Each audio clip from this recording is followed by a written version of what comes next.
How to do splash line animation in DaVinci Resolve. Right-click in the media pool and select New Fusion Composition.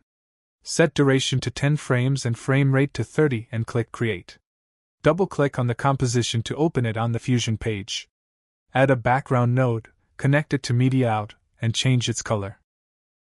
With the background node selected, click on Polygon Mask to mask it. With this draw tool, click 2 times in the preview to have a small line like mine. Change border width to 0.002, here I set it to 0.01 to see what we are doing.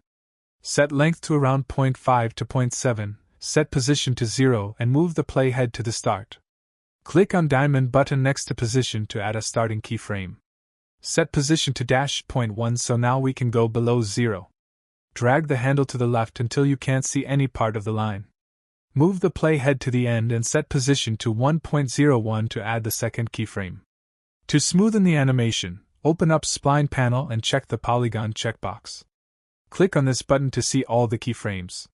Click on this button to select all the keyframes.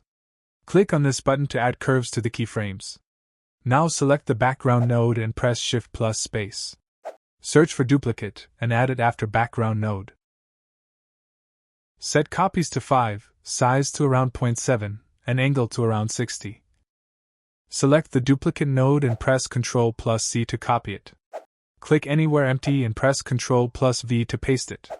Connect background to duplicate, and duplicate to the output of first duplicate to merge it. Select the new duplicate node and change angle and size to a random value. Now go back to Edit page and drag the composition into Timeline.